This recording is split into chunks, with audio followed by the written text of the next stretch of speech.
Hello and welcome to the Righteous Leadership Podcast. I'm your host, Dr. Ray Charles, coming at you with this three-part series entitled Loneliness in Leadership. Today is part 2 of 3.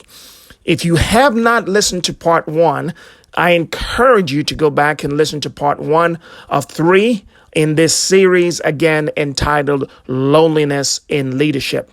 As I mentioned in part 1, COVID-19 certainly has caused isolation all across the globe, but isolation does not necessarily have to lead to loneliness. Enjoy part 2 of 3. There's I believe this is a Chinese proverb. It says, if you want to go fast, go alone. If you want to go far, go together. I like that. Say it again. If you want to go fast, go alone. But if you want to go far, go together. And that's what we're talking about. And Dr. Asagat, that concept, that paradigm, that mindset, if you will, is so relatively new because MBA classes, business books segment of the bookstore, it's all filled with leader development strategies. And very few, I would say less than 2% of the books are focused on leadership development. Engaging, enrolling, collaborating, partnering. You know, the Constitution of the United States, it starts with we the people, right? We the people. So it has to be about the people. It cannot be about your protecting yourself from your political party's initiative. It has to be about the people. Am I making sense? Oh, yeah. I mean, let's move on and talk about, for example, why operating in isolation is counterproductive. Let's convince people. Maybe some people, they already believe in what we are talking about. Some people are in the middle, maybe. Some people may not believe at all. So let's try to talk about how it is counterproductive so that some of the people who are in the middle may make a shift and join the movement, as you say. The movement of working together, collaborating, especially in the 21st century, which is a globalized world, networked by the internet, and no more you can isolate yourself and think that you won't be impacted by what happens in the other corner of the world, because no more you compete with people around you in your village, in your town. Now you're competing with people around the world. So if you isolate yourself, if you don't find ways to find collaboration, partnership with other people, not even with people like you, I mean people from diverse cultures, you are in a very disadvantaged position. I'll share a quick story with you. Okay. I discovered, about a year ago, that my great-grandfather was 100% Chinese. Phew. Now, you look at me, Yeah. you wouldn't be able to guess that. No. Unless you tell me like that. Unless I told you on television, along with millions of folks that are watching. But I share that with the owner of my favorite restaurant, Chinese restaurant. And the moment I shared that with him, there was such a connection. Whenever I go in, he's like, "How you doing? How's my family?" We not only connect, but now we're clicking. Because I've now shared, I didn't protect that. I could have. Yeah. I had a choice. I shared that with... Look at what you got. And the return, the ROI, not only the ROI, the ROR, return on relationship. See, in business, only ROI. See, that's good. That's good. ROI is of the paradigm of protecting. I have to protect my to compete, to win, to have that ROI. But when we think in terms of ROR, R, return on relationship. That's more of the paradigm of sharing. And what it does, it just, now my network, my family tree, if you will, has suddenly expanded. That's an advantage.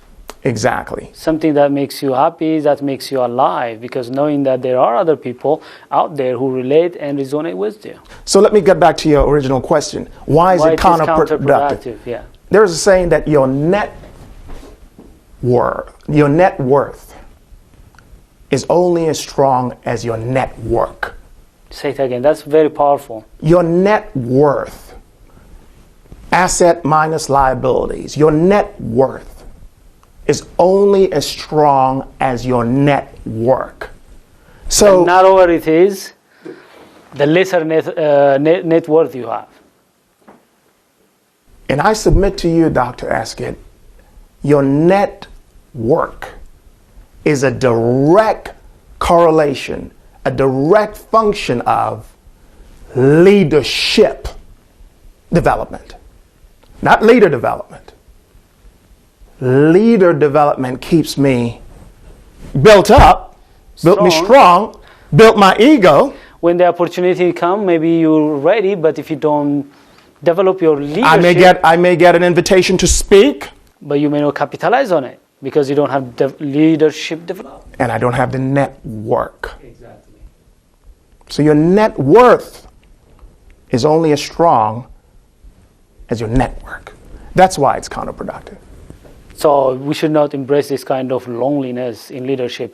I know many leaders in my community, political leaders, top leaders. Some of them, they die. Some of them are in exile and so on. And one of the reasons is because they don't have a network of support of successors. They have been always afraid of the people next to them, the people they may think may succeed them. They spend their time in killing, jailing, and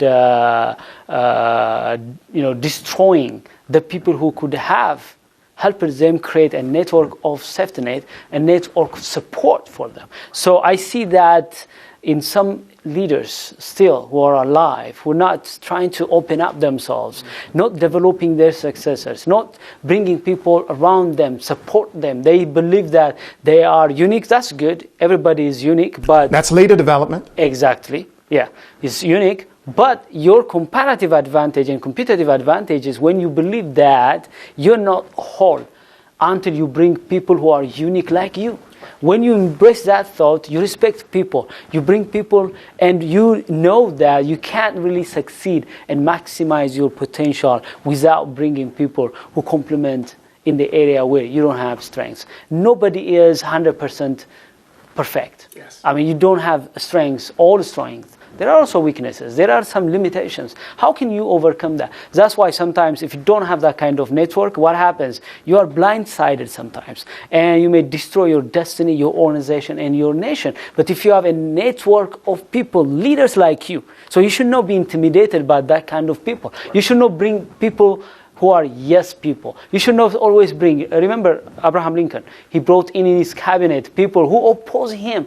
Think about Obama. He brought some of his rivals, like Hillary Clinton, as his one of his cabinet members. Classic example of leadership development. Classic example. Dr. Askett, one of the most powerful quotes that I've heard in 2014 was this, is that the greatest gift that you can give the world as a leader is your mentee. The greatest gift. So if you are considering yourself as a great leader, but you are not simultaneously developing a mentee, then your leadership has really failed. Because leadership is not one-dimensional. Leadership is multi-generational. I like that. It's multi-generational. I need to write that down. Yeah. That's good. Powerful. Leadership is multi-generational. It's not uni-generational. And we have far too many leaders that have viewed leadership as unigenerational. And their vision, their work, their legacy dies with them. It dies with them. There is no sad situation like that. You dies die and you're over. People, the next generation is not talking about you. The thing that you have done, the thing that you said is not quoted by your next generation. That's one of the piteous things somebody will embrace and spend the rest of their life. Now, I want to add to what we just shared, because a lot of these leaders whose legacy may have died with them is not because of choice, but it could be because their only paradigm that have been fed to them was leader development. You see, there has to be a transition. There has to be a shift from leader development to leadership development. First understanding what it is, then executing it to perfection. And I believe once folks understand what it, you see, it's a lot less stressful to execute leadership development, because that's based on leverage, that's based on network, than try to execute leader development. Now, we have to clarify one thing. Yes. I think, some leaders may think that, hey, I'm not alone. I'm not lonely. I have friends, I have assistants, and so on. So what kind of loneliness are we talking about here? Because having assistants, having friends and colleagues who may not challenge you, who may not have that, toe-to-toe Sure.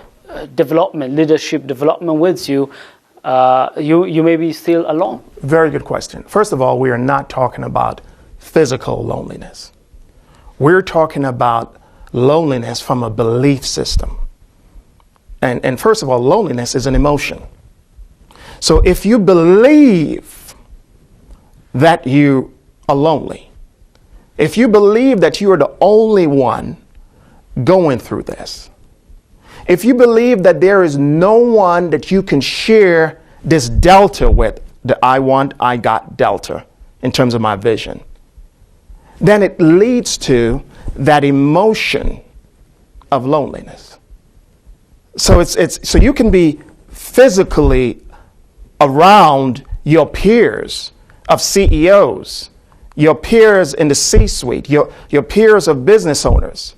You can be golfing at the country clubs 5 days a week and still get to your quiet place at night. When you return home. When you reach at home in your quiet place, and that thought locks in, thinking, wow, I'm alone. I'm alone on this issue. It starts with a belief. And that could be a fact. But why not take it to your peers or a group of folks that you trust and that you can share that with and say, look, I need you to help me unpack this. Because quite frankly, this is hindering my leadership. That opens the door to eradicate that belief, that thought of being alone. If you want to go fast, go alone. If you want to go far, go together. So let's talk about if there are some legitimate reasons, forces that may enforce leaders to be lonely or alone. Are there? Because I just don't want to throw out there and tell people that you have to be always networked, collaborating, and so on. But are there any legitimate reasons why leaders sometimes should be alone? Absolutely. Can you give us some examples? Absolutely. When you are in the, and this is a great reason, when you are in the embryonic phase Okay. of transitioning your company, you want to be so attuned to your purpose. There's a great book out there. I'm sure the whole world has heard of it, Purpose Driven Life. You want to be in a place of being alone, not so much loneliness, but you want to be separated from the noise, because there's a lot of noise out there.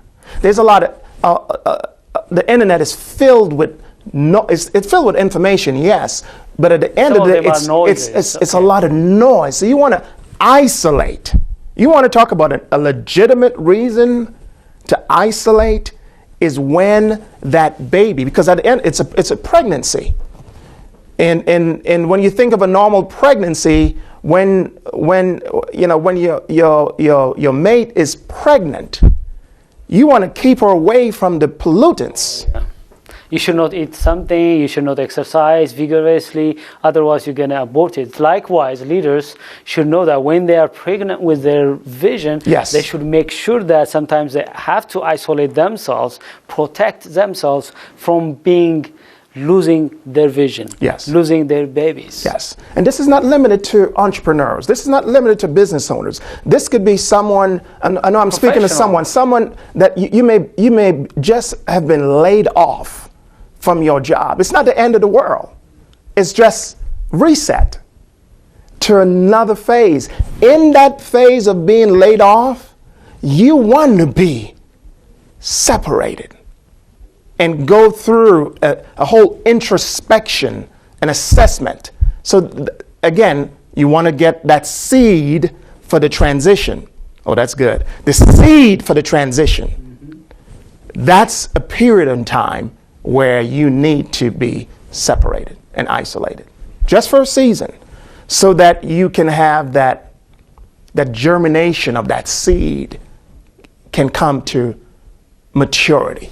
Yeah, because that's very important, at the early stage of your visioning, and also while you are transitioning. I like that because, these are very difficult times. Think about it. You just sow your seed and it's not coming out, germinating. It may take, let's say, weeks. So if at that moment you have to be patient. You have to. Until, it breaks through the soil. Yes. And, shoot out. The same way your vision, it's inside of you. It's already germinating, it's already developing, but you couldn't be able to see the fruits yet. You have to be patient, isolate yourself, because some people may talk you out, yes, saying that, hey, you were talking about this vision, you were talking about this business, talking about achieving this, going there and so on, but we don't see anything.